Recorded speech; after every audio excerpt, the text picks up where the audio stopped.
Hello again. This is another video on a controller alternative I had found. As you guys probably know, I had a lot of issues, not with this one in particular. This is actually the working one that I use every day. I love this controller. It's great.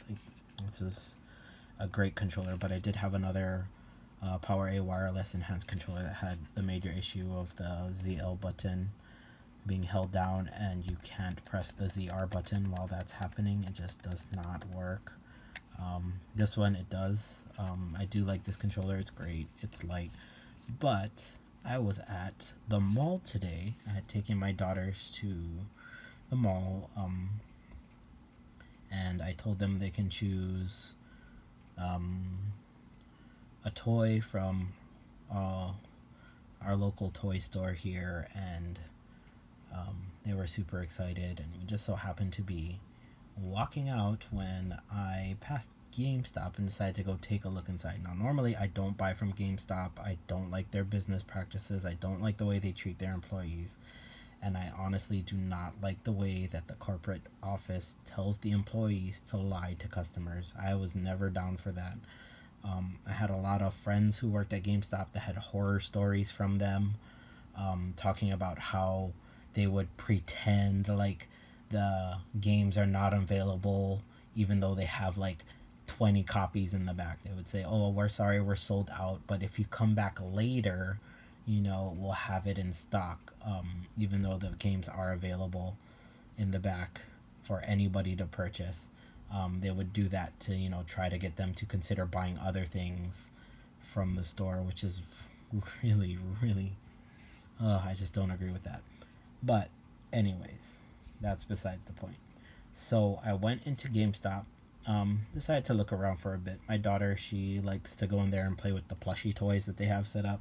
So she was over there playing with those, with both of my daughters were.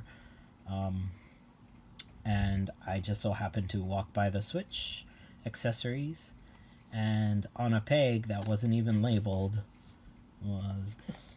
It's called the Switch Up Game Enhancer. It says use existing controllers on your Switch. Wireless and wired controllers, support for PS4, PS3, Xbox One, and Xbox 360. I said, great, that looks great. I want to try it out. So it was a little pricey. It was $34.99. I fortunately today there was a sale going on, so I got $10 off. Probably another GameStop scam or whatever. They're like, oh hey, you're in here, and guess what? This product's on sale, so we'll mark it down $10. Anyways, yeah, $34.99 seems a little pricey for this. It does also do mods.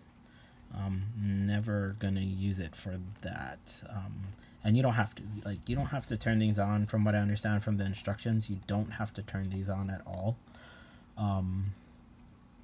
But it is an option if you ever want to use it. So let's have a look at the device real quick itself. So this is the stick. This is how it looks. Pretty basic. This is your Bluetooth sync button, and then this is your mod button. So you can put it in regular, which is nothing, or you can turn it into, this one comes with two mods, Zelda Breath of the Wild mode or Super Mario mode. That's it. That's pretty much it. I don't know if you can add more on there or whatnot, via internet or what, but yeah. So I purchased this, I brought it home, and I've decided to try it out, and guess what, it works amazing. Now, it doesn't work on the classic Xbox One controllers. Like if you have one of the older black ones, it does not work on there, but it's synced right away, right out of the box, to my Xbox One S or Xbox One Bluetooth controller. It's synced right away. So as you can see, it's working great. There's no latency in it at all. Buttons work. Now let's do the PowerA failure test, which is, let's hold ZL down and press ZR, and it works great. No issues. Oh, there was a little bit of a lag there, but it could have been because the Xbox One controller uses a Hall effect sensor. probably didn't register. I didn't push it down far enough or whatever. But yeah, I have no issues with this at all. I mean, I played with it for half an hour and it just works great. So yeah, I'm really happy with this, although it was kind of expensive. I'm probably not going to get another one. I do have a guy who had responded to my video saying, hey, you know, PowerA, they've been having a lot of problems with the wireless enhanced controller. A lot of people have gotten back to me about how, yeah, I had the same issue. I got mine from Amazon. I got mine from eBay. I bought mine from Walmart. I bought mine from Target. I got mine from GameStop, and it all had the same issue. And a lot of people are reaching out to me about it because I guess I'm the only one who pointed out this issue on YouTube. Besides, I think I'm sorry if I can't get your name right, but Van Buren 20, he was another one that did a unboxing of the controller, and he on camera showed while he was playing Mario Kart, he was trying to drift and he was trying to tap the R and the R wasn't firing, and he's like, wow, this controller is not working. So I had sent him a message and sent him my video, and he says, oh man, that's so unfortunate. He's like, yeah, I had the same issue, and he even stated in his YouTube videos later on in the comments that he had just taken it back to Walmart and got a refund because that controller was crap. Basically. But yeah, this the people that reached out to me for the PowerA, actually this one guy, I guess he runs like a online game store. I'm not going to feature his name because I'm not sure if it's okay. I'm not going to feature his store because I'm not sure if that's okay. But he told me about 8-Bit Dough, and I already knew about 8-Bit Dough. My friend who I talk about that also had an issue with his Switch controller, or his PowerA enhanced wireless controller. He uses 8-Bit Dough controllers because he likes the classic Nintendo look and feel of the controllers. I do not. I grew up with that. I was born in the 80s. I had a Nintendo Entertainment System. I had Super Nintendo. And every system since then, N64, you know, the only system I never bought was the Wii U. I got one for free from a friend who was moving to the mainland, and I hardly ever play it. I mean, it's still sitting on my TV downstairs. I think I fired it up once to play Smash Brothers. That was it. But yeah. Anyways, yeah. So he decided that he is gonna send me an 8-Bit Dough adapter, which I'm waiting for. I live in Hawai'i, so shipping here takes forever. Like, everything just takes so long to get here. And he said he's more than willing to just give it to me for free, so I'm waiting for that to come in. Apparently it's the same thing as this, except it doesn't have these stupid mods. I wish this didn't have the stupid mods, but yeah, it's pretty much does the exact same thing as this. But yeah, and he said it works really well. There are people that have pairing issues with the 8-Bit Dough Bluetooth, as far as I can see online when I did some research on it. But I guess the issue is that you have to update the firmware on the device itself, on the USB stick itself, and after you do that, it should pair just fine. And he also told me about the Mayflash NS adapter, and so with that, he said he couldn't send me one because unfortunately he was out of stock. But if I wanted to wait, I told him, oh no, that's okay. It's nice enough for you to just send me the 8-Bit Dough one. Thank you very much. I do not need the Mayflash one, but I will go and purchase one. So I did. I ordered one on Amazon. It should be here hopefully by the end of this week. Friday is what I'm aiming for. On the list it says Thursday, but for some reason every time I order something from Amazon, and people tell me that they usually get it a day early, I seem to always get it a day late. Always a day late. But anyway, so those should be here, and I'll probably do a comparison with this. But in all honesty, it seems to be doing the exact same thing. So they decided to send me those, or he decided to send me the 8BitDo one, so I'll check that out. He said it works great, just gotta update the firmware or else you're gonna have like really weird issues syncing the Xbox controller or even a PS4 controller. But yeah, other than that, this to me is a better alternative than the PowerA controller. This switch up thing, well, not this one in particular, but just buying one of these adapters. This one was really expensive in my opinion. I looked at the Mayflash. The Mayflash is only 20 bucks. The Mayflash NS adapter, 20 bucks. The 8BitDo one was even cheaper on some sites like eBay. You can get them a lot cheaper. They're probably like 14, 15 bucks. Most of the time shipping's included. But for me, I just wanted to try this out. I got a little impatient. I should have waited for the 8BitDo one, but I was like, I got money. I'll just go grab it.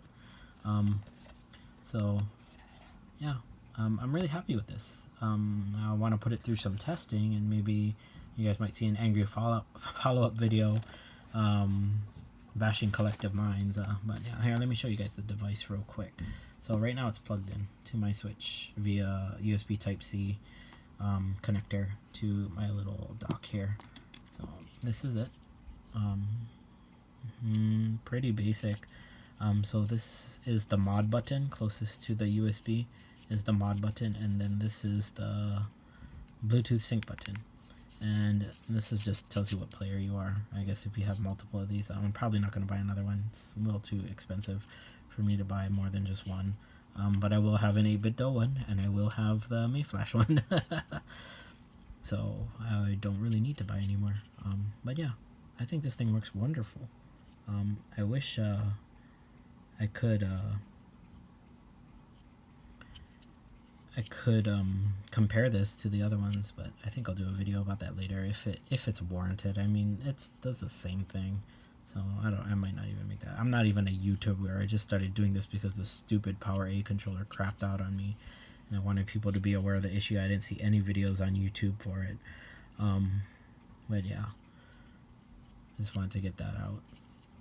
But yeah, so if you guys want to, you can go and pick this up at your local GameStop if you don't want to wait for something in the mail, but I wouldn't suggest it because of the price. It's pretty pricey. $34.99 is kind of a lot for just like a USB adapter. I did also try connecting that to this. This is an iPega controller I bought on Amazon, I think it was, or eBay for $4.99. It was brand new, but unfortunately it wasn't in a box, so I don't think it's a real iPega controller. I believe this is a fake or a knockoff of an iPega controller. It even has that cheap China sticker there, the quality control sticker that they put on all their cheap ass products. But this controller actually works great. Like, surprising for a cheapy knockoff controller, this thing works great. It's modeled after the Xbox One controller, as you can see. It's pretty much the button layouts are the same. The only thing I don't like is this D-pad. This feels like there's like tactile switches behind this D-pad. I didn't open this up and look, but this does not feel like a regular D-pad. It feels really clicky. Like the clickiness is just like clicking one. Like these are a softer click than this. So I don't know. And like it's weird because although this has like no central pivot in here, so you will accidentally, like if you're pushing like down and you just roll your finger slightly, it will start moving forward. So it does get old real fast. I was thinking about like maybe seeing if I can, because I do like customize these Xbox controllers. Maybe I can pull one of these old, because these D-pads have central pivot. Like you see, I can't push down the center. But yeah. So with these, I was thinking about like digging out one of the old ones from like the old black controllers I have and trying to shove it in here because it looks like it'll fit. They look like they're the exact same size. Like, yeah. So, and if I take this apart, it's probably going to be a similar design to that. But anyways, yeah. So I used this on here, and I also tried using this wired. If you look at this, there's like a USB plug on there. Right there.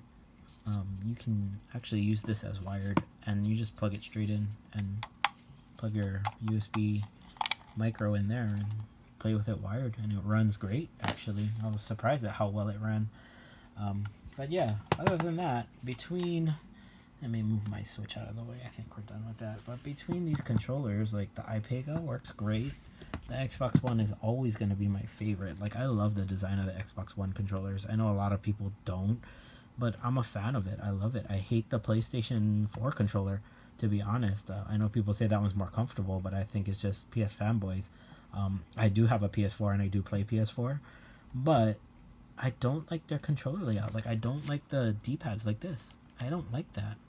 Like, my thumbs, like, they feel like they're too close together and they cramp up. This feels more comfortable to me, like playing like this.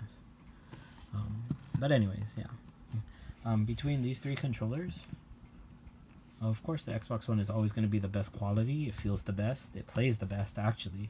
It actually does play better than this. But this has the added benefit that it just can connect directly to the Switch. You don't need an adapter or anything like that plugged into it. So you can play, you can just, it's pretty much plug and play. You tap the sync button, it syncs to your Switch, that's it. But I was surprised that you can use the iPega controller on this too, because with this Bluetooth adapter, I guess it can sync to any Bluetooth controller. I'm kind of interested to see what else I can sync on this. I know like the 8-bit Do one has a lot of things that you can sync to it like this. Like pretty much any Bluetooth device can sync to it. The Mayflash, I know as far as I can read about it, I don't know if it can connect any of these kinds of controllers, but I know it does have like an option for Xbox One and an option for PlayStation 4 and even an option for Nintendo, like the Nintendo Wii U controllers, Pro controllers. But yeah, all in all, this is always going to be my favorite, but this this right now is my main controller for the Switch. You know, it's what I've been using, even though the first one I had was crap. I do like this one, but I'm never buying another PowerA product again, that's for damn sure. And as for this one, I mean, it was kind of shocking just to see it, so I'm happy it worked. This can be a great second player controller. I mean, all the buttons work wonderfully. The only thing I don't like is that instead of it being a Hall effect sensor like in the Xbox One controller, this is actually a tactile switch with a long travel. Like you can see that travel. I'm not pushing the button yet, but I can push it down to here, and then you can press it down a little more for the click. There, you hear the click, but that's how long the travel is. That's a pretty far travel for a controller. Like, that's not me clicking the button, that's me just tapping the top of the button, then you push down again for the click. That's a pretty far travel. I don't like that. But yeah, what are you gonna complain about? It was $4.99 for a knockoff iPega controller. I do actually have a real iPega controller, and it actually feels great. It's a lot heavier than this, and it's a small little thing. It's about that big. It's a little thing that flips up and you put your phone in. It's like a really small controller, and it's heavier than this. This is really light, but it does function, so I can't complain about that. Bluetooth capability, of course, but I was surprised that it just synced. And so if you have any of these kinds of controllers laying around, any Bluetooth controller pretty much, this thing will sync to it and you can use it.